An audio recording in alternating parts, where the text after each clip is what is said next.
naghatid na ako ng pagkain ni Yuri sa loob.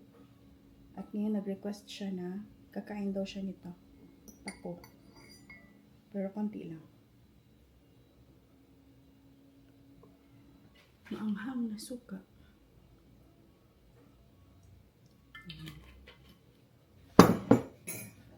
For Yuri. So, it's my turn to eat. Kain tayo ng green. So, hindi ko lalagyan ng suka lahat dito. Kasi para pwede ko pang makain mamaya. Para hindi siya magmutla. So, kung ano lang yung kaya kong kainin ngayon, yun lang din yung i-separate ko dito.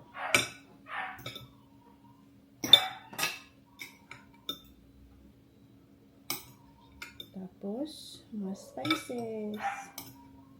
Yan. And then, suka. Oh my gosh! Sarap nito. Dami-dami. Gusto ko marami suka. Mapapadami na naman itong kain natin. Itong kanin. Tapos, kaya tayong sabaw.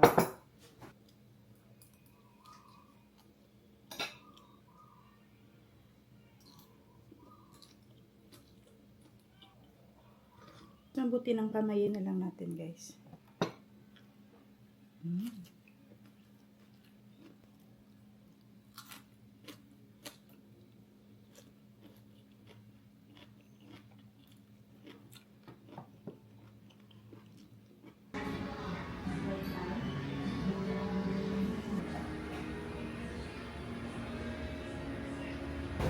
Dito kami nakapark sa The Peak, guys. Sa pinaka 5th floor. 5th floor? Pinaka last floor. With Yuri. Ayun si Yuri. So, dito kami bibili ng mga kailangan niya sa school. Yung mga projects nila. Mga materials for the project.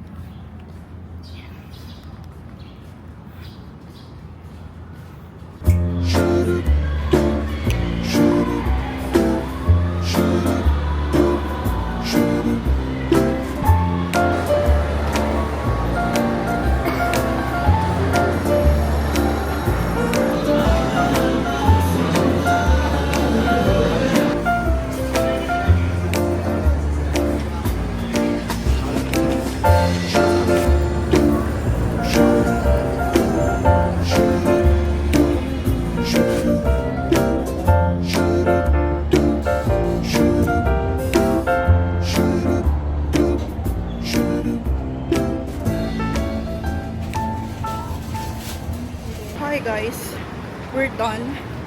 Ito na, may mga dala na kami. So many. Ay, grabe kainit. Kami sa pinakamataas nakapark.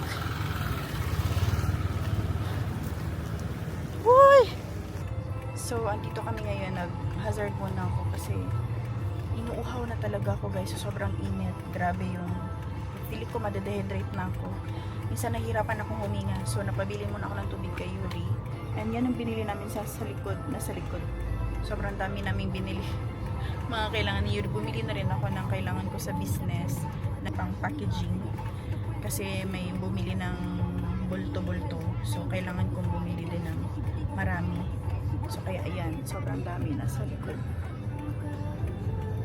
So, sana hindi bawal dito mag-hazard. I think meron namang police din, so hindi naman nag-ano sa akin. We're home, guys!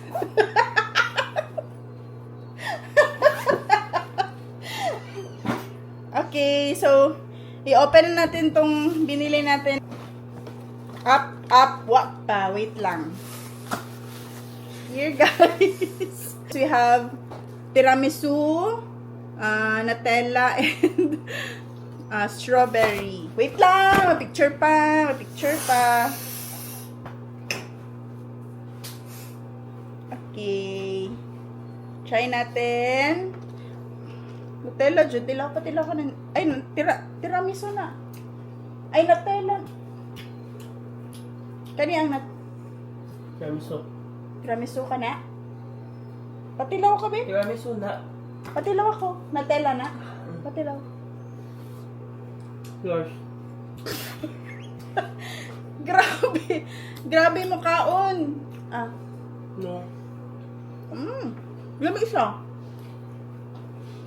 Humo kaayo.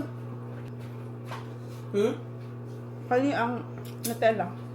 Uy, dili Nutella ang iyang. Tiramisu. Nutella, yung kinain mo. Ngayon lang. Yung color brown.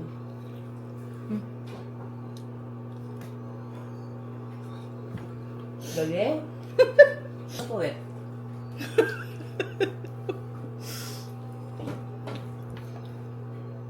Yun ako ganahan. Di ko ganahan. Sa tiramisu. Sige, itong strawberry naman. Strawberry.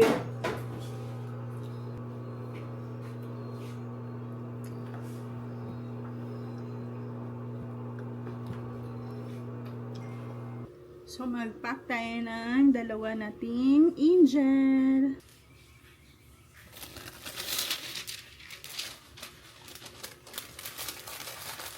So, ihatid din natin si Yuri ngayon sa ano guys, kasi meron siyang aatenan na birthday sa medyo malayo dito.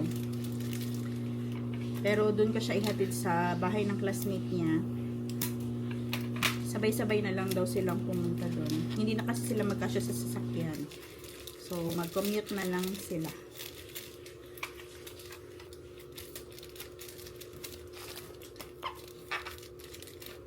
Muna.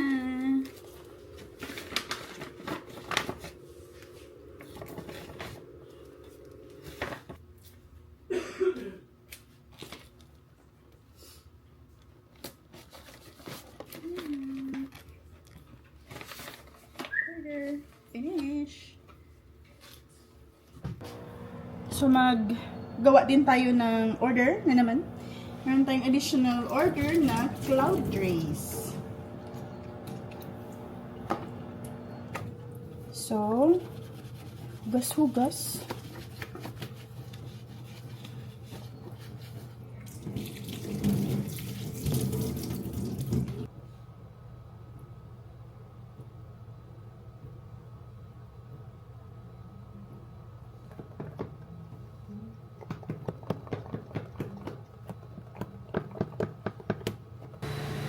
Outfit check. Alis na siya, guys. Okay. So, maghatid naman tayo sa bata ngayon.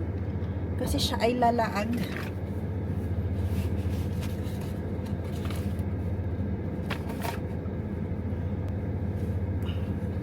Good. You're at the back. Hatid natin yung order dyan lang sa kapitbahay. Okay. Hi guys! Dito tayo ngayon sa BGT.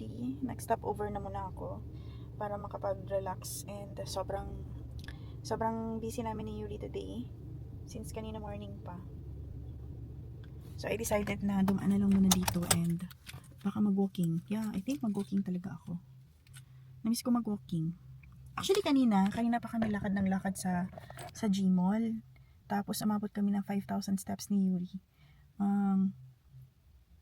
Sabi niya kanina, hinihingal na daw siya. Kasi syempre, di ba, may ubo siya, may asthma siya. Tapos dinala ko siya kanina para samahan niya ako sa Gmall.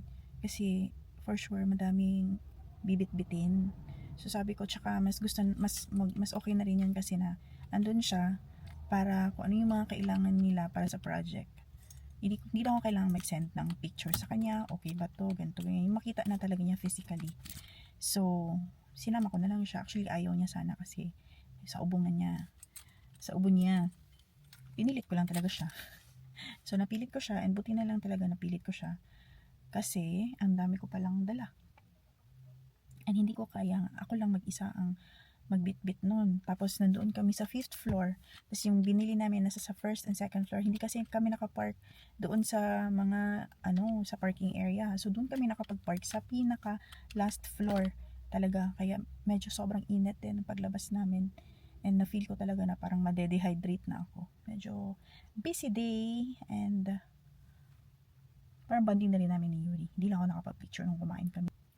Pag madami kasi masyadong tao guys, hindi ako makakapag-vlog kasi nahihiya ako mag-vlog sa public. So yan ang kailangan i-overcome ko, yung magsalita and mag-vlog sa public. Mag-walking na lang talaga ako guys. Para naman makapag part ng exercise natin to. Kahapon hindi din ako naka-walking. Hindi na kasi ako everyday mag-walking. And which is kailangan din ng katawan ko. Kasi feeling ko may nararamdaman naman ako na hindi maganda. Tapos nagpa-panic attack na ako. Kasi pag meron akong mafe-feel na masakit sa katawan ko, iniisip ko baka meron akong sakit, mga ganyan. So, walking really helps me mentally and physically. For the past 2 years na lagi ako nag-walking. Hindi nga lang everyday kasi kung everyday for sure, payat na ako ngayon.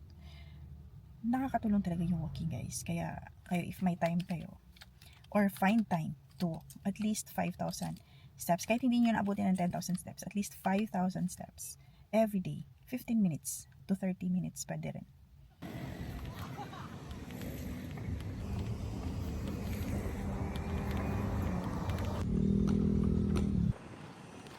Sarap ng hangin dito guys. Walang init. Sobrang sarap, sobrang lamig. Talagang malamig ang simoy ng hangin. Paskong Pasko na. Oh, ganda niya tingnan. Uy.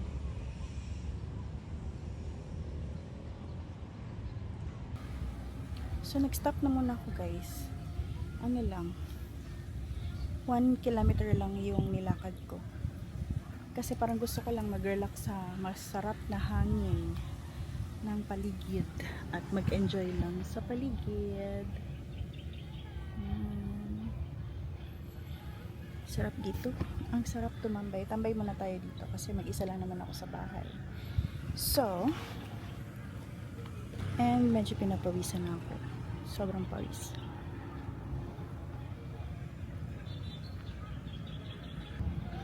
Ayan, sunlight.